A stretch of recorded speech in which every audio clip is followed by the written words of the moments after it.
Welcome to Access Asia. I'm Yuka Royer, and these are our top stories this week. Regional elections are underway in Indian-administered Kashmir for the first time since the territory lost its semi-autonomous status. Though the outcome will not lead to restoring that status, voters say it's better than nothing. How much will your morning caffeine boost cost in the future? Coffee prices are rising to record levels as climate change and other factors hit producers in Asia and elsewhere. So what can be done? We'll speak with a Fairtrade expert. And a paradise on earth will visit Indonesia's forgotten island, a hidden gem in the Indian Ocean that's still untouched by mass tourism, unlike its neighbour Bali. Elections in Indian-administered Kashmir have begun, with polling in the first of 3 phases now over and 2 more rounds to go. Voters are electing 90 members of the Jammu and Kashmir Legislative Assembly for the first time in a decade. It's also the first vote to take place in the region since its special status was revoked in 2019. Delano de Souza reports. Long queues form outside polling stations as the first round of voting in India's Jammu and Kashmir gets underway. The local election is the first held since the region's special autonomy was revoked. People expect unemployment and unlawful detentions to be addressed. Kashmir is struggling with plenty of issues right now. We don't want the rule of a governor. Under the current system, we've been scared to voice our concerns. Our boys are being picked up by police in the night. It's only with an elected government that we can raise these issues. Since 2019, the region has been ruled directly from New Delhi, allowing it to appoint administrators and unelected bureaucrats. While the election will allow for a limited transfer of power in areas such as education and culture, security will still be controlled by the federal government. Nevertheless, turnout is expected to be high, with voters acknowledging the election is better than nothing. The government won't have as much power as before, but at least the people of Jammu and Kashmir will have some relief. Having a say is better than nothing. I feel it will be the end of 10 years of excess bureaucratic rule in Jammu and Kashmir.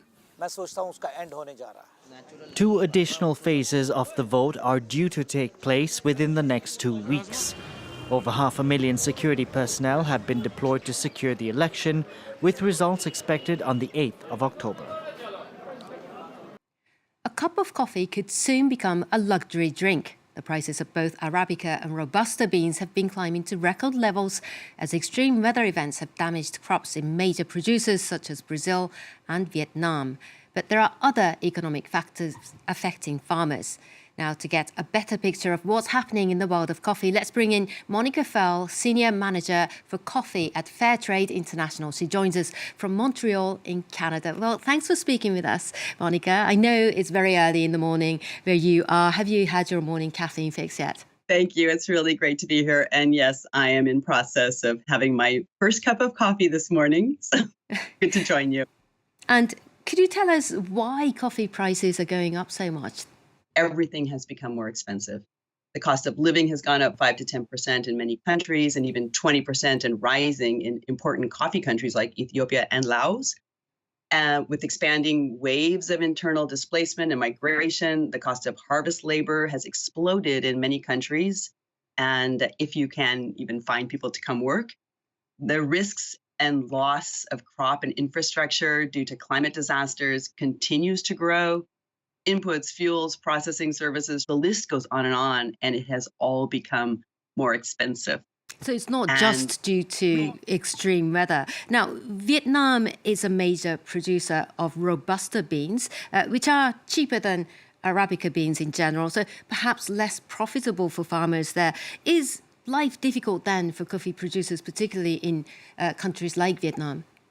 I think it's difficult for coffee farmers everywhere. We haven't even begun to talk about the hard physical work and the meticulous care and the skill that goes into coffee farming. It's a constant demand of attention, labor, and management. So I guess for me, the real question is, why is coffee so cheap? And once you see all that goes into this, and you speak to Robusta, yes, it's it's been placed on a different market mechanism, but also with the concerns about climate change and Arabica being such a sensitive crop to climate fluctuations, a lot of people are looking to Robusta, and it's also increasing the price in Robusta beans because it's seen as a more stable crop. Now, we understand that a significant number of Vietnamese coffee producers have switched to another crop, with one particular fruit, in fact, durian. Why is this? Coffee, it's hard work, it's low pay, there's huge risk, and we live in an increasingly interconnected world that offers other opportunities to farmers. So that's all working to make coffee farmers consider other options. What can be done to encourage these farmers to keep producing coffee for us? Well, I think one thing for sure is to value their labor, a proper share of the value of the product that they're producing for the industry which we all so enjoy consuming. Many times, simple practices in Vietnam, a lot of regenerative agriculture is happening there in many coffee-growing countries around the world. And that work is not always being supported sufficiently by the industry and by consumers. Well, Monika Firl from Fairtrade International, thank you so much for your insight. Thank you. Now, Indonesia is the world's fourth most populous nation, but there are areas that remain largely untouched, rich in nature. The island of Sumba is one such place. Twice as large as its neighbour Bali, it is known as the Forgotten Island, a well-kept secret among surfers and adventurers, and shielded from mass tourism. A mystical island with gorgeous beaches pounded by the waves of the Indian Ocean.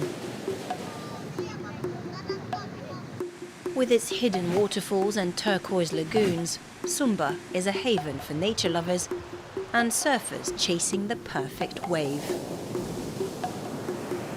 It's twice the size of its neighbour Bali, but with its poor infrastructure and raw beauty, it's relatively unknown to Western tourists.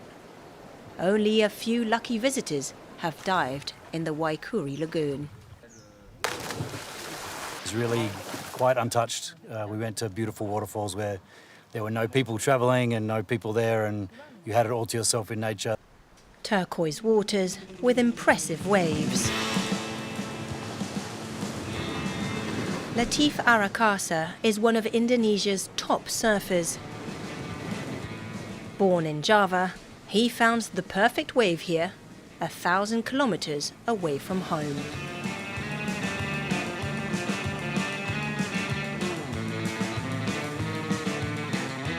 When you surf in Sumba, that is surf with uncrowded.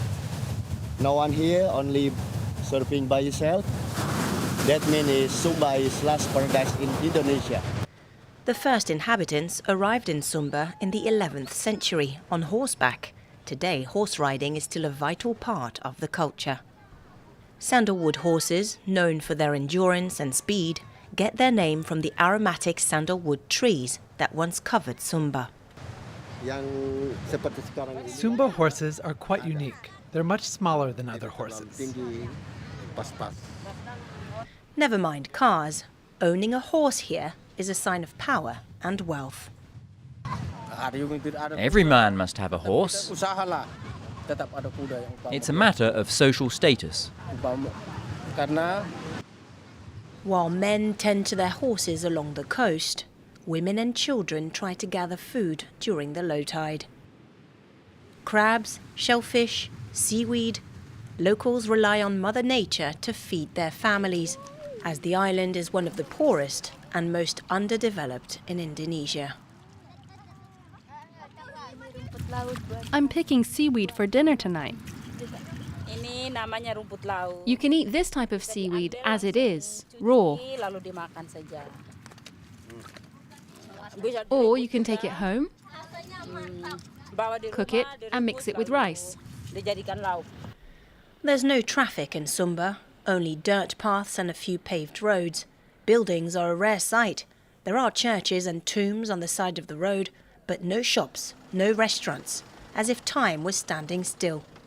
Traditional villages haven't changed for centuries, with their pointy roofs rising to the sky. This French couple is fascinated by the Marapu culture and its spirituality. In the Marapu religion, people believe that the dead remain connected to the living. Their souls or spirits fly over the village and rest on the rooftops. Eve and Fabrice Ivara aren't anthropologists, they're hotel owners. They've learned to adapt to their new environment and to be accepted by local tribes who, until the 60s, were legally allowed to behead their enemies. In these bamboo houses, animals live on the ground floor, people just above, and the top floor is for spirits.